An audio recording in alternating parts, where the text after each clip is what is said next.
Welcome everyone to another episode of Leadership Espresso. Today it's the topic about agility, and I'm absolutely thrilled to have Dr. Thomas Juli, who is an expert in Agile transformation. He has done a lot of consulting work in that field, major companies in Europe and the US. And I want him to share his vast wisdom about agility. Thomas, thank you for being on the show. Well, I'm great to be here. Thank you for inviting me. Fantastic. Thomas, let's jump right into the topic. As we discussed before, I think we both are kind of not just visionaries, but also practical people. And I think we both realize from our expertise working with companies that many agility initiatives do fail. Now, what is the reason why? Can you just a little bit dig into it and we take it from there? What is necessary now to make the turn in the COVID time? Well, absolutely. Happy to do so. Well, with Agile, quite a few companies and individuals think it's a methodology, it's a method. And Agile is not a methodology. Agile is much more. We're talking about a paradigm shift in management. It's people say it's a mindset, it's a framework, it's all of the above. But first of all, if you look at what Agile is all about, it's a paradigm shift where in the past the focus was on the enterprise, on the business. Or enterprise, the company itself. Now the focus is shifting toward the customer. That is like, how can we actually generate value for the customer? It's no longer, a world where we just produce something and sell something to the customer. It has become a customer world where the customer has choices, has more information than ever before. They're all transparent, and we have to serve the customer if you want to survive in today's world. And Agile helps achieve this. And yes, so there's methodology, but there's so much more. So what's the problem? Isn't it great to be customer focused? Well, the question is why are you in business in the first place? Do you want to say maximize shareholder value, which is like short-term focus, and we're not talking about the customers?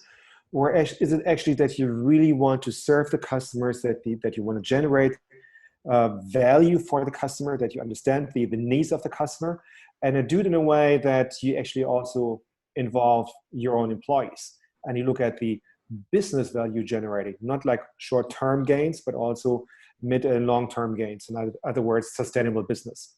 Thomas, that sounds like as if there were opposites. There is your team, the employees, and there's the customer. Shouldn't it be one? Well, no, they're actually two separate things. I mean, the question is we have the customer, which is actually buying and consuming the product. That's one thing. The team helps produce or create a product or a service. And it's very important that the team understands the needs of the customer. It's not that it's like an abstract idea of a thing, but actually they have to understand, okay, what are the needs of the customer in order to actually to create something of value for the customer. So agility helps us to circle our approach and our mindset around the customer, and yet many initiatives fail. So what are the shortcomings?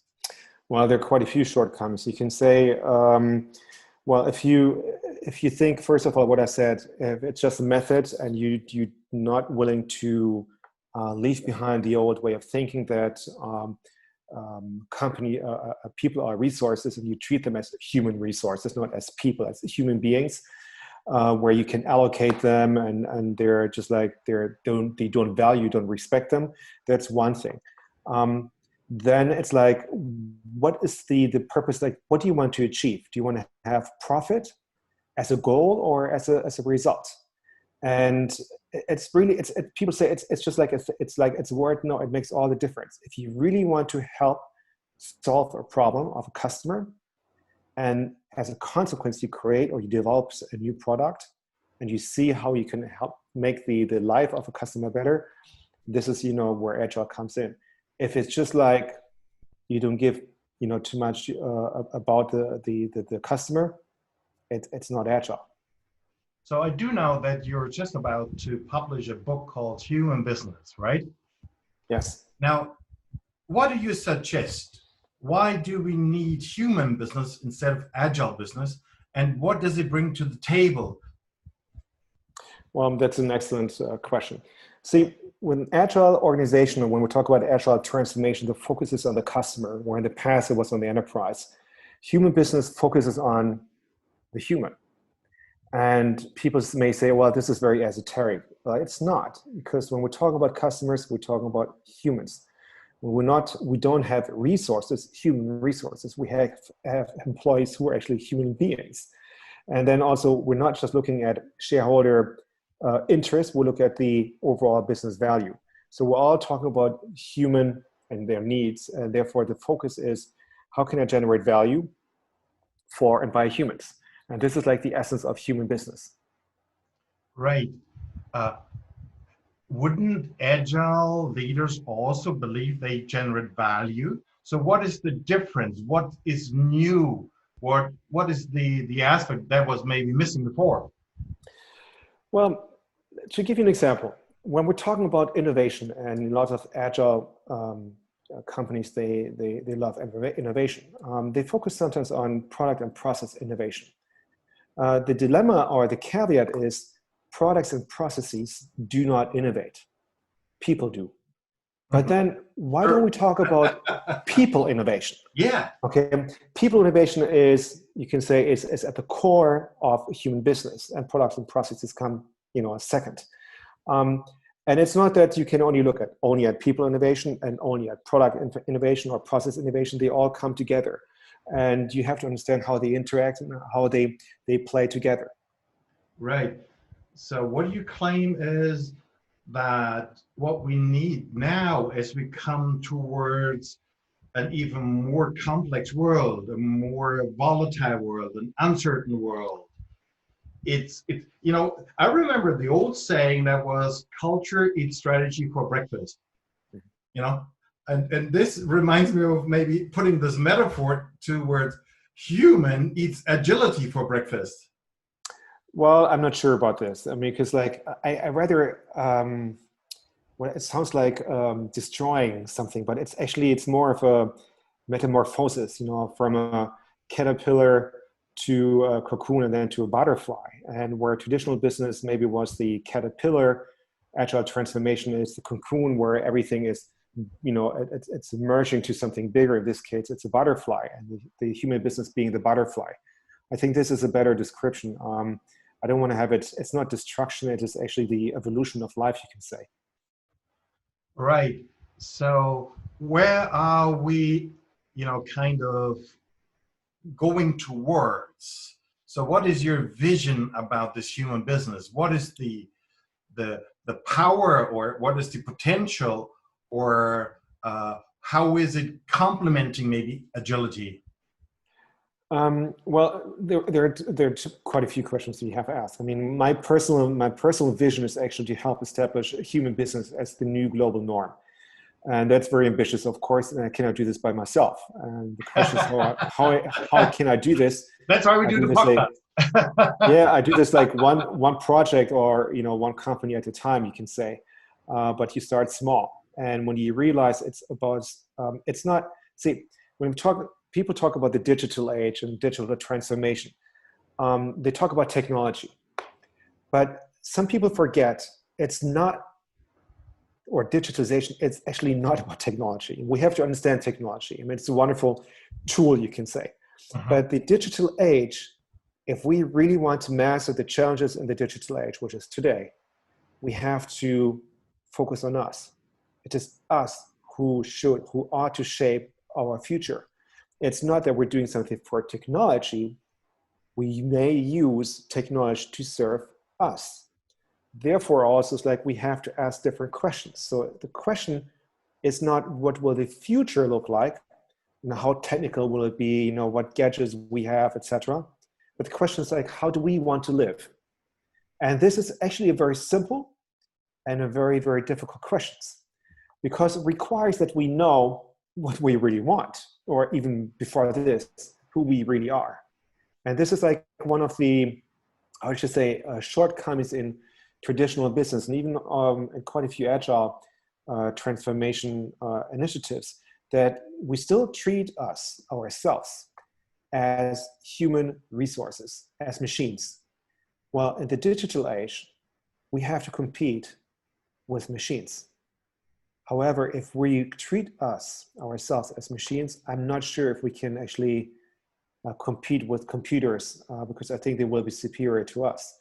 However, if we realize, what makes us human, what is it that makes us so special, the creativity, you can actually say the imperfection, but the new ideas, the adaptability, this is something we basically have to find again. And we have to say, okay, how can we unfold this potential? We no longer just want to function. We want to start living. We want to start shaping the future. We want to start living our lives. Right. So I can sense that these are profound questions. So what is your answer, your personal answer to these questions? That's a good one. Well, first of all, I cannot give you an answer like exactly. It's very difficult to say, okay, this is what I want. Okay. You can say I'm on a journey finding my own being again, because for many, many years, I have basically functioned. I worked in consulting and coaching, and I think have been a very good consultant and coach, but I was rather functioning. And there is so much more to life. There's so much more to life. Yes, exactly. Race. And when you realize that's like, to give you an example, a couple of years ago, I managed a project. There were some agile elements in there, but was not truly agile. And one of my colleagues, he was performing quite well. And until about 4:00 in the evening, when his productivity and basically everything went down the drain, and it had a huge impact on the work of the whole team. So we sat down and we talked about what can we do differently. We came up with a few mitigation strategies, and everything seemed to be fine. On the way out, I asked him, so Klaus, what plans do you have for the weekend? And he told me that he was getting ready for a birthday party, not his birthday party, but one of his kids' birthday parties. And I said, Klaus, I didn't even know why you had that you had kids. Mm-hmm. So we talked about his family, and then he actually also shared the routine they have for the kids in the evening, starting at 5:00 until about 7:00 or so, bedtime stories and what have you. And then it dawned on to me, and I said, Klaus, tell me, what was your motivation to join this team? And he said, well, I was hoping that I, make it home on time at least once in a while during the week, so I can, be with my kids and spend some quality time. Well, it was a kind of a coincidence that after 4 or 5 o'clock, his productivity went down. So I told him, Klaus, from now on, I want you to leave at 4:00 or 4:30 so you can be with your family. And we talked about this with our whole team, and we asked, okay, why do you want to be on this team? What makes it special? We all shared our personal motivation, and then tried to find out, okay, what is it? How can we, complement everything like that? Our personal motivation and the project. Is it possible that it works together? So one person wanted to do some sports activities after 6 p.m. Another person was more interested in technology, and not yet another person was interested in teamwork and all the other things. So what we did was we shared our personal motivation and how it interlapped with the motivation, with the goals of the project. From then on, productivity went through the roof and was like a high-performing team within a couple of weeks. And this taught me, if you do not bring the humans into the project, that you don't create the space for us to live, you're missing so much. If you can identify with the project, with the work, it's no longer work. It's part of who you are.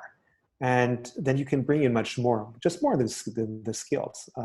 new ideas, and what have you. And this is like not only a high-performing team, it's what I call a wow project, where you get like, where people say, well, I want to be in that team because it's so special. You know, it doesn't feel like work, and the quality is great, and the customer it's not just satisfied, but delighted, and the product is great. You know, this happens when you understand the magic of being human, and rather than just a human resource. Right. I fully agree, and I'm really thrilled that we shared this core element about human business, being human. And I guess if we live that type of principle at work, we can actually convey it and also transmit it to our customers. They can sense it. It's a different kind of culture. And actually, in the background, in the wall, that you have a wall tattoo where it says, "Be yourself. Everyone else is already taken," I guess. Yeah. Yes. I fully agree. Don't be a copy. Be yourself. Find out who you are, because that's the most powerful version you can be. And certainly, Thomas, you are really powerful. So I really enjoyed our conversation. Thank you. Guess what? Next week, Thomas, I will talk to Runa Boyes, a serial entrepreneur from Iceland. That'll be exciting. We talk about playing small or playing great. So this will be in line with our talk. So to finish up, be inspired, Thomas. You too. Thank you. What else? And thank you for being on the show. And talk to you soon. Talk to you soon. Thank you.